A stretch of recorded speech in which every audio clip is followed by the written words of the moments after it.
Selon ça, l'histoire racontée. Les Christophe Colomb découvrit Haïti dans l'année 1492. C'est là, Mont Saint-Nicolas, était premier mettre pied. La beauté naturelle du Mont Saint-Nicolas, ses belles plages au sable blanc, la tracée des rues, les vestiges coloniaux qui peuvent permettre de redécouvrir l'histoire. Et étant donné que le Mol, c'est tout simplement c'est une côte, donc c'est-à-dire que ça peut permettre de développer l'industrie touristique maritime, tout ça.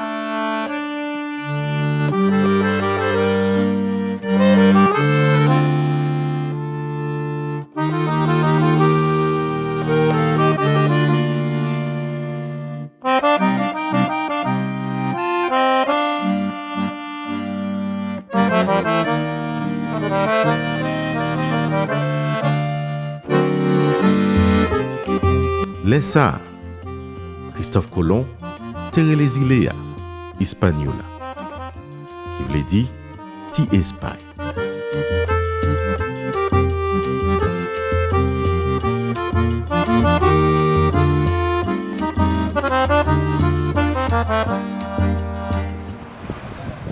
Mont Saint-Nicolas, pral gen non ça. Si après, Français ou pral prend contrôle, parti ouest Zilea, yo releli Mont Saint-Nicolas.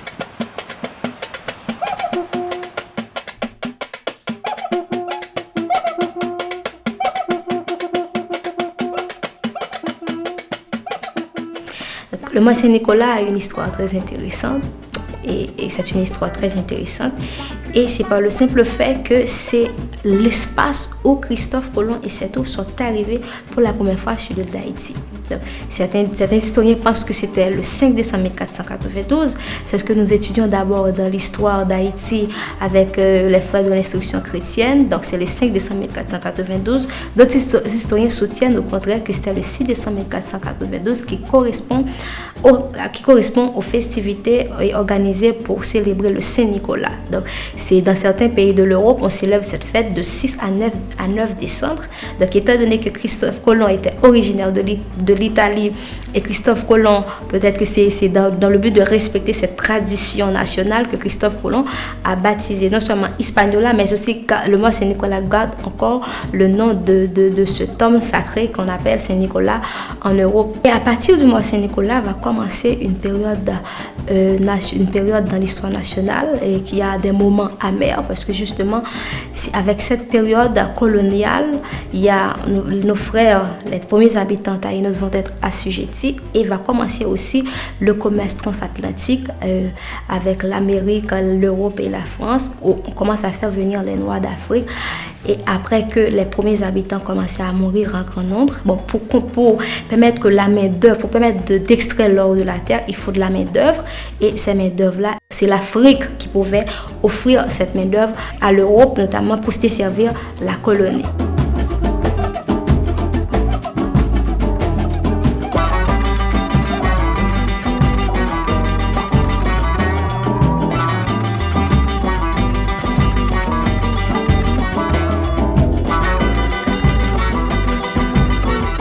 Mont Saint-Nicolas, placé dans une position géographique et stratégique dans les Caraïbes. C'est pour ça, après guerre qui était duré 7 années entre Français et Espagnols, Français ont décidé de renforcer plusieurs fois dans Mont Saint-Nicolas. C'est dans le même moment, dans l'année 1764, Français ont touré les lits Mont Saint-Nicolas.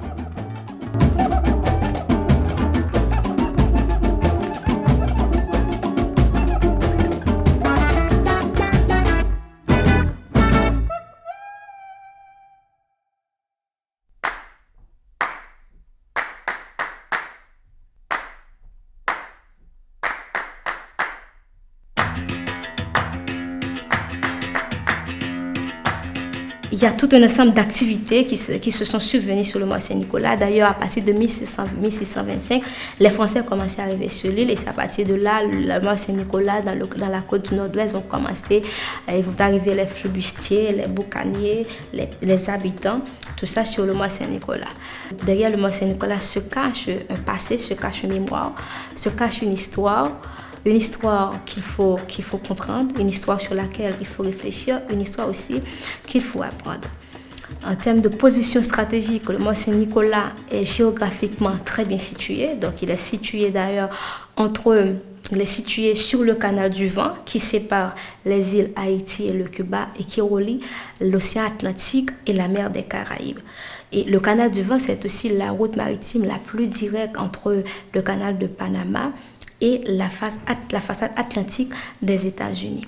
Donc, le Mont Saint-Nicolas, à la suite de la guerre de 7 ans qui opposait la France et l'Angleterre au cours des années 1756-1763, à cette époque, nous étions sur la colonisation française, puisqu'on se rappelle qu'avec le traité de 1687, le traité de Ryswick, et l'Espagne a dû céder la partie occidentale de l'île à la France, qui est la partie occidentale qui est actuellement la République d'Haïti, pour se situer dans la partie orientale de l'île, actuellement la République dominicaine. Donc, à partir du Mont Saint-Nicolas va commencer cette période historique nationale qu'on appelle la période coloniale, qui reste encore des séquelles et une histoire et qui reste encore des goûts amers et dans l'histoire nationale. Donc, en termes de potentialité touristique, le Mont Saint-Nicolas a des potentialités touristiques extrêmement intéressantes. Donc, l'ISPAN, qui est l'Institut de sauvegarde du patrimoine national, recense environ 20 sites historiques dans cette grotte. Donc, nous pouvons citer la batterie de Vallières, la batterie du Monde à Cabri, la batterie d'Orléans, qui sont des forts extrêmement ordinaires, qui d'ailleurs ont été construits depuis l'époque coloniale. Donc, il y a aussi la beauté naturelle du Mont Saint-Nicolas, ces belles plages au sable blanc, la tracée des rues, les vestiges coloniaux qui peuvent permettre de redécouvrir l'histoire.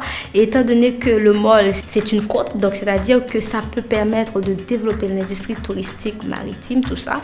Donc, et le Mont Saint-Nicolas garde toutes ces empreintes historiques. C'est un patrimoine historique extrêmement important et c'est un patrimoine militaire comme le qualifie l'ISPAN, comme l'ISPAN, l'Institut de sauvegarde du patrimoine national. Donc nous pensons que le Mont Saint-Nicolas est une commune qu'il faut mettre en valeur. C'est une commune sur laquelle les dirigeants doivent penser pour développer l'industrie touristique haïtienne. Et c'est vrai, parce que nous savons pertinemment que l'accès au Mont Saint-Nicolas est extrêmement difficile. C'est de 8 heures de temps de la capitale, soit 200 km. Donc l'état des routes, les routes sont en très mauvais état. Nous pensons que les dirigeants doivent penser pour rendre beaucoup plus accessible le département du Nord-Ouest en général, mais en particulier la commune du Mont Saint-Nicolas qui garde encore toutes ses potentialités touristiques et historiques.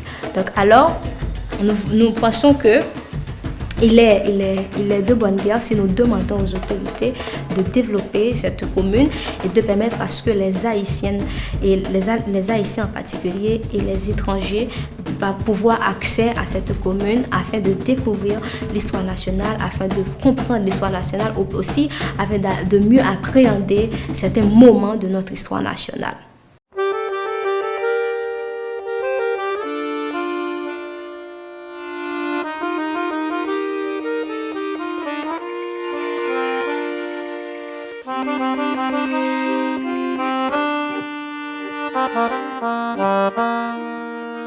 Dans l'année 1880, États-Unis qui ont besoin de contrôle toute Amérique centrale. Pendant la construction canal Panama, ils ont cherché une position stratégique pour établir une base militaire avec une station charbon. Ils ont pensé Mont Saint-Nicolas c'était plus bon côté pour les États-Unis établir base militaire ça. Comment ça t'est passé? Pour qui ça? Le gouvernement haïtien à l'époque, pas d'accord, Mont Saint-Nicolas, by américain. 30 prochaines vidéos pour connaître plus.